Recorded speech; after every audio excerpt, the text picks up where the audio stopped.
చవదు. అర్జున్ నేను brothers, identical twins. Vijay పుట్టిన 16 సెకండ్ల తర్వాత నేను పుట్టాను. ఐడెంటికల్ ట్విన్స్ అయితే డిఎన్ఏ మ్యాచ్ అవుతుందా? అవును, మామూలు కవల పిల్లలైతే మ్యాచ్ అవ్వదు మేడం. ఐడెంటికల్ ట్విన్స్ ఒకే ఎగ్గులో ఫామ్ అవుతారు, అందుకే చూడడానికి ఇద్దరు ఒకేలా ఉంటారు. సో వాళ్ళకి డిఎన్ఏలో అస్సలు తేడా ఉండదు. మీ కస్టడీలో ఉన్నది ఐడెంటికల్ ట్విన్స్ అయితే ఈ హెయిర్ శాంపిల్ ఎవిడెన్స్ మీకు యూస్ అవ్వదు. కొంపతీసి మీ కస్టడీలో ఉన్నది ఐడెంటికల్ ట్విన్సా? అవును, నాకు అలాగే అనిపిస్తుంది. మాకు ఫస్ట్ నుంచి డౌట్ ఉంది, కానీ అడగలేకపోయాం. ఇంకొక సస్పెక్ట్ ఉన్న విషయం ఇద్దరికీ తెలియకూడదని మేమే హైడ్ చేశాం. అర్థమైంది. ఫస్ట్ ఫోటో ఎవిడెన్స్ దొరికింది, అది ఏ రకంగానూ యూస్ అవ్వలేదు. తర్వాత డిఎన్ఏ దొరికింది. డిఎన్ఏ కంటే ముఖ్యమైన ఎవిడెన్స్ ఏముంటుంది? ఇప్పుడు అది కూడా వేస్ట్ అని తేలిపోయింది. దొరికిన ప్రతి సాలిడ్ ఎవిడెన్స్ వేస్ట్ అంటే ఇక మేము ఏం చెయ్యాలి? వెక్స్ అవ్వకండి, నేను పొద్దునుంచి దీని మీద రీసెర్చ్ చేస్తున్నాను. మనకి హెల్ప్ చేయడానికి సైన్స్ ఉంది. ఒక సింపుల్ మెథడ్ తో హంతకుడిని కనిపెట్టొచ్చు.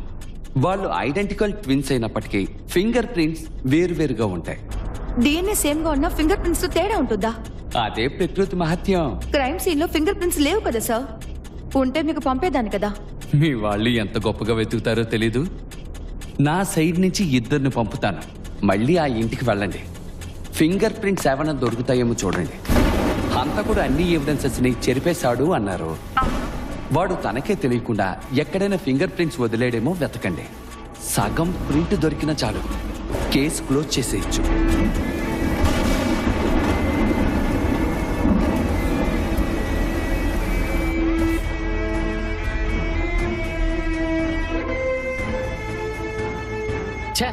వెతికిన చోటే మళ్ళీ వెతికిస్తుంది, చిరాకొచ్చేస్తుంది. ఫింగర్ ప్రింట్స్ ఉంటే ఆ రోజు దొరకవా? వాళ్ళేమో ఇల్లంతా కడిగేశారు. ఫింగర్ ప్రింట్ కావాలంటే కొట్టుకెళ్ళి కొనుక్కు రావాలి. దమ్ము కొట్టాలని ఉంది. ఊరుకోన్నా, ఆ గయ్యాలి చూసిందంటే అంతే. నేను లోపలికి వెళ్తున్నాను. ఫారెన్సిక్ టీం నెక్స్ట్ ఇక్కడికే వస్తుంది. కళ్ళతో చూస్తే ఫింగర్ ప్రింట్స్ కనపడతాయా? అసలు ఇది ఫారెన్సిక్ వాళ్ళ పని. మధ్యలో నన్నెందుకు చావగొడుతోంది?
మ్యామ్,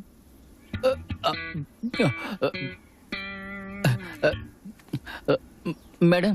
ఏంటి ఇక్కడికి ఎందుకు వచ్చాం? ఎవిడెన్స్ కోసం మేడం. మరి మీరేం చేస్తున్నారు?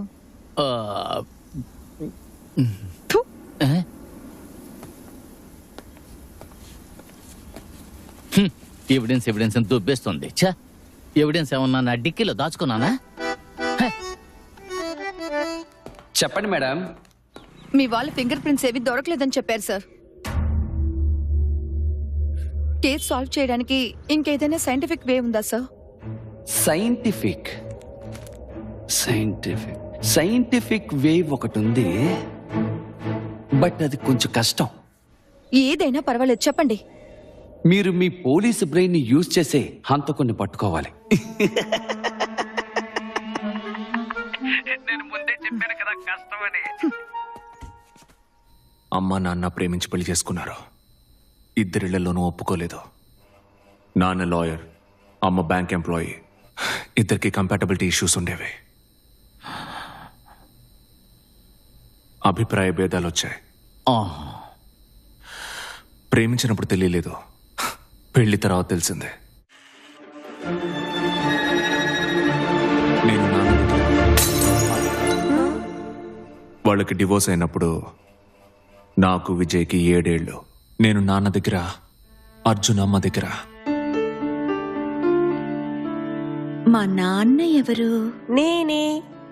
మా అమ్మ ఎవరు? నేనే. నా ప్రాణం ఎవరు?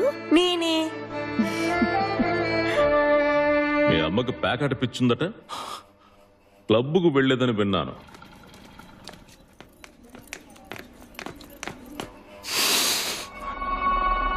ఆడు చెప్పాడా? వాణ్ణి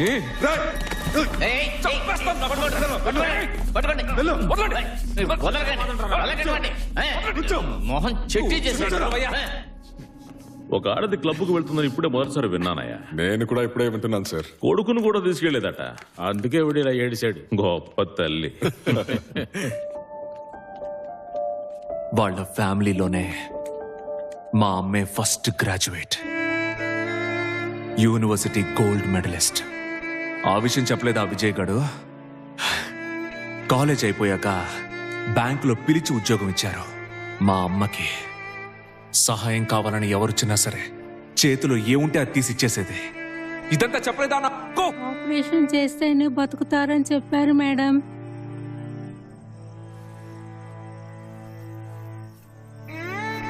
ఇదొక్కటే ఉంది, దీన్ని నమ్మి ఆ డబ్బు వాడుకో. Thanks madam.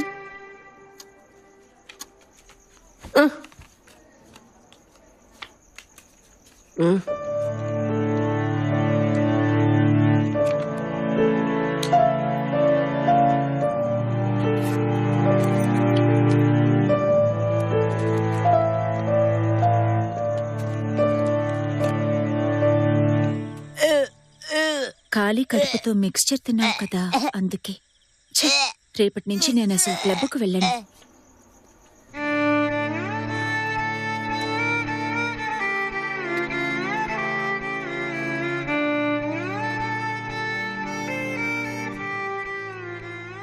ఆ పేకాట మా అమ్మకి ఎప్పుడు ఎలా అలవాటైందో తెలియదు. అది ఒక రకమైన రోగమే. ఈ మధ్య దానికి లూడోమేనియా అని పేరు కూడా పెట్టారు. మా అమ్మ మనసులో ఏం కోపం, ఏం బాధ ఉందో ఎవరికీ తెలీదు. కానీ ఎన్నో ఏళ్ళు వాటిని మనసులోనే దాచుకుంది. ఆవిడికి మ్యారేజ్ లైఫ్ సెట్ అవ్వలేదు. ప్రెషర్, స్ట్రెస్ ట్రిగర్ అయిపోయింది. మనిషిగా పుట్టిన ప్రతి ఒక్కరికి ఏదో ఒక వీక్నెస్ ఉంటుంది. మా అమ్మకి పేకాట. అందుకని మా అమ్మ చెడ్డదైపోతుందా? ఏ, మీరెవరూ లంచాలు తీసుకోవట్లేదా? అంటే మీరందరూ చెడ్డోళ్ళేనా?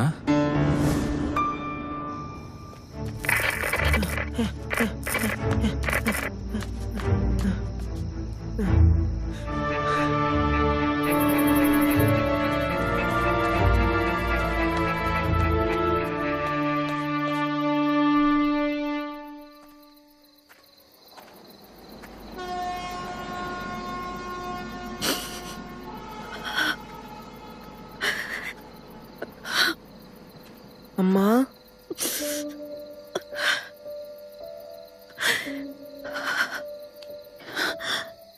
ఈ నెల కూడా జీతం మొత్తం పేకాటలో పోయింది. ఏం చేయాలరా ఇప్పుడు?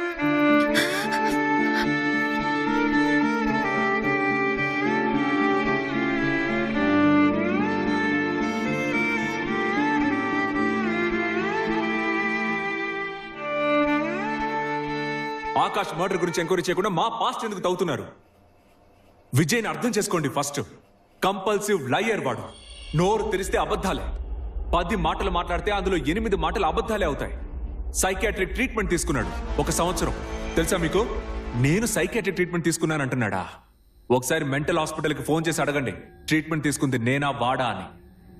16 నుంచి 17, 1 సంవత్సరం ఫుల్గా లోపల ఉన్నది ఎవరు? ఎంక్వైరీ చేసి చూడండి, హ్యాపీగా ఎంక్వైరీ చేయండి. 2006 to 2007 1 సంవత్సరం బయటికి రానివ్వకుండా లోపల బంధించేశారు ఆ విజయ్ గారిని. ఈ తినే చెంచా ఉందే ఫోక్, ఆ ముళ్ళ చెంచాతో చీఫ్ డాక్టర్ మెడ మీద పొడిస్తే ఆయన నెలల పాటు హాస్పిటల్ చావు బతుకులో ఉన్నాడు. నిజమా కాదో కనుక్కోండి, కథలుగా చెప్తారు. అడగండి సార్, వెళ్ళి ఆ డాక్టర్ని అడగండి పొడిచింది నేనా అర్జునా అని. కేసు అక్కడే క్లోజ్ అయిపోతుంది. మీరు చెప్పిందంతా నిజమే మేడం. వాడు వకీల్ కొడుకు. డాక్టర్ వాడిని ఏదో అన్నారని ఫోర్క్తో మెడ మీద పొడిచేశాడట. ఆ అబ్బాయి పేరేంటి? నాకు ఆ అబ్బాయి పేరు కావాలి. తెలీదు మేడం, అది నేను ఈ హాస్పిటల్లో చేరడానికి ముందు జరిగిన సంఘటన. అప్పట్లో పనిచేసిన వాళ్ళు ఎవరు ఇప్పుడు లేరు మేడం, కానీ వాళ్ళు చెప్పుకుంటుంటే విన్నాను. ఆ చీఫ్ డాక్టర్ నేను చూశాను మేడం. ఆయన ఇప్పటికీ సరిగ్గా మాట్లాడలేరు, నత్తిగా మాట్లాడతారు. పోయినేడే ఆయన చనిపోయారు. ఆ అబ్బాయి అక్కడ పేషెంటే కదా, రికార్డ్స్ చూడండి. పోయినేడాది కురిసిన వర్షాలకి రికార్డ్ రూమ్ అంతా నీళ్ళొచ్చేసాయి మేడం. తడిసిపోయిన ఫైల్స్ అన్ని తీసుకెళ్లి గుడౌన్లో పడేశాను. వెతుకుతాను మేడం, దొరికితే మీకు పంపిస్తాను. అసలే బుర్ర హీటెక్కిపోయింది. వీళ్ళల్లో ఒకడు సైకో. ఇవాళ నైట్ నేను ఇంటికి వెళ్ళిపోతాను. నా షిఫ్ట్ మీరు ఎవరైనా చెయ్యండి. అసలు అర్జున్కి సమస్య ఏంటి? తెలీదు. మా అమ్మ చనిపోయిన తర్వాత వాడు మా ఇంటికి వచ్చినప్పుడు కూడా ఇలాగే ప్రవర్తించాడు. కోపం, ఆవేశం, మూర్ఖత్వం. చాలా ప్రాబ్లమాటిక్ చైల్డ్. మీ అమ్మ ఎలా చనిపోయారు? జాండిస్. అలాగని మా నాన్న చెప్పారు. మీ అమ్మ ఎలా చనిపోయారు? జాండిస్.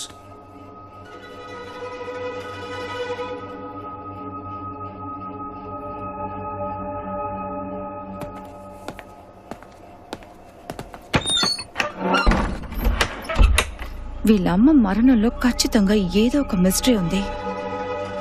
పూర్తి నిజం అర్జున్కి తెలిసి అనిపిస్తోంది. వాళ్ళ అమ్మ మరణానికి సంబంధించిన మొత్తం ఇన్ఫర్మేషన్ సేకరించండి. Okay madam.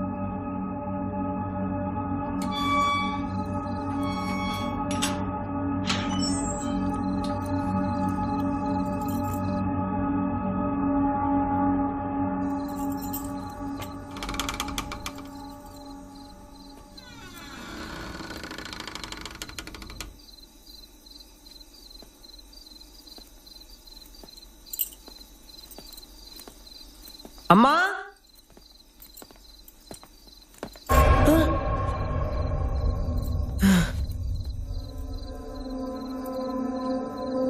నువ్వు లక్ష్మి కొడుకువే కదా? అవును. నిన్ను మీ అమ్మతో పాటు బ్యాంక్ లో వర్క్ చేస్తున్నాను. రోడ్డు మీద పడిపోయారు. జీతం మొత్తం ప్యాకౌట్ లో పోయినట్టుంది. డాక్టర్ దగ్గరికి తీసుకెళ్లాను. హై బీపీ ఉందని చెప్పారు. డాక్టర్ గారు కొన్ని టెస్టులు చేయించమన్నారు. 2 రోజుల నుంచి ఏమీ తినలేదనుకుంటాను. రెస్ట్ తీసుకోమన్నారు. నీకేదైనా హెల్ప్ కావాలంటే నాకు కాల్ చేయి. నా నంబర్ మీ మమ్మీ దగ్గర ఉంది, సరేనా?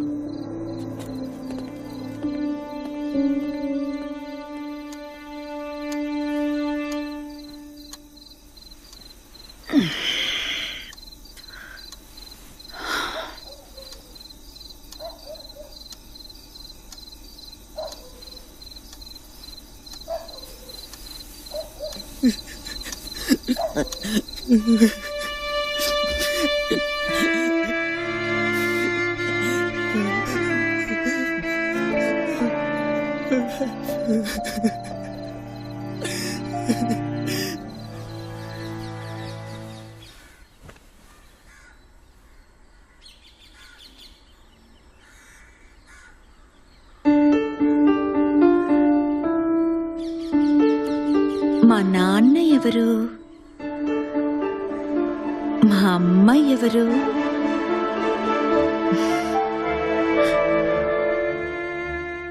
నా ప్రాణం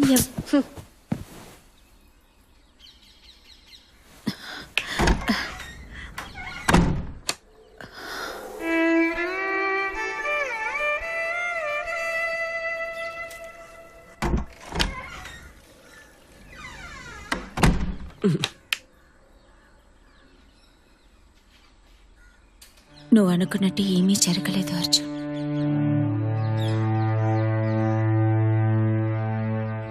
ఇలారా.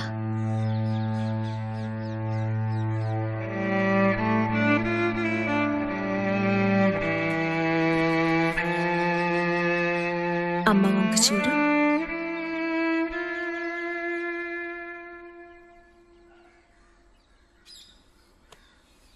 నా గురించి ఎవరు ఏమనుకున్నా నాకు ఏ దిగులు లేదురా. నువ్వు నా ప్రాణం అర్జున్. నువ్వు నన్ను నమ్మితే నాకది చాలు నాన్న. అమ్మ ఎప్పుడు తప్పు చెయ్యదురా.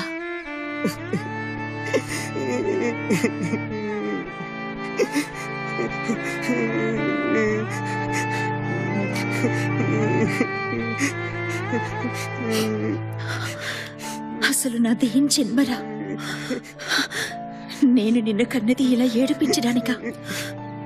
మా నాన్న స్ట్రిక్ట్ గా ఉండేవారు. కిటికీ పక్కన నిలబడితే తప్పు, పక్కింటి వాళ్ళతో మాట్లాడితే తప్పు, కాలేజీ నుంచి లేటుగా వస్తే తప్పు. ఒక నరకం నుంచి తప్పించుకోవాలనుకుని ఇంకో నరకంలోకి వచ్చి పడ్డాన్రా.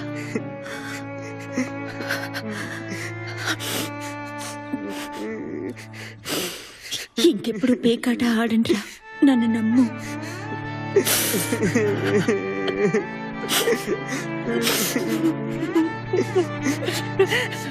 నా బంగారు కొండ, నిన్ను ఏడిపిస్తున్నాను కదరా.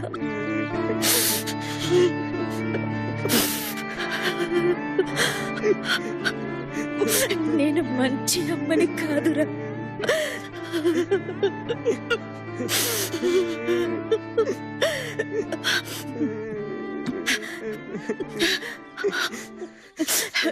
నేను ఇవాళ బ్యాంకుకు వెళ్ళను.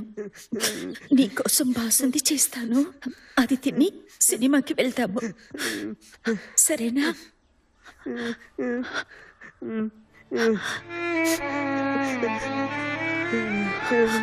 అర్జున్, స్కూల్ అవగానే తిన్నగా ఇంటికి వచ్చేసి, ఇవాళ ఫుట్బాల్ ప్రాక్టీస్ వద్దు, సరేనా?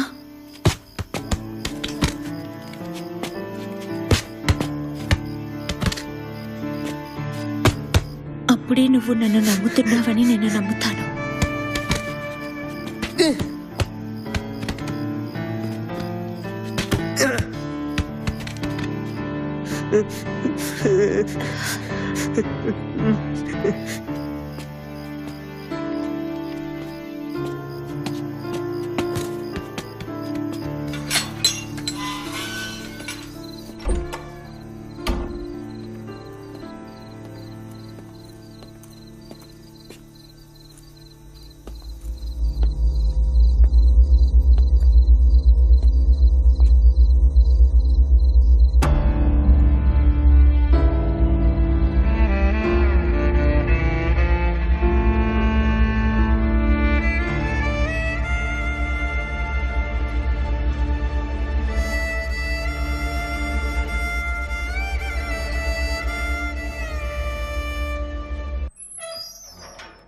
మా అమ్మ చనిపోయిన తర్వాత నాన్న అర్జున్ని మా ఇంటికి తీసుకొచ్చారు. వాడికి కాంప్లెక్స్ చాలా ఎక్కువ. వాడి దగ్గర లేనివని నా దగ్గర ఉండేవి. దానికి నేనేం చేయగలను? మా నాన్నని చూడ్డానికి నాకు భయం వేసేది. దూరంగానే ఉండేవారు. విజయ్ నన్ను శత్రువులా చూసేవాడు. ఆ ఇల్లు నాకు పరాయి ఇల్లులా అనిపించేది. 6 నెలలు ఇంట్లో ఉండేవాడు, పారిపోయేవాడు. మళ్ళీ వచ్చి 6 నెలలు ఉండేవాడు, పారిపోయేవాడు. ఏ స్కూల్లో చేర్పించినా డిస్మిస్ అయ్యేవాడు. చెడ్డవాళ్లతో స్నేహం చేసి వ్యసనాలకి బానిసయ్యాడు. వీడికి అన్ని వాళ్ళ అమ్మ బుద్ధులే వచ్చాయి.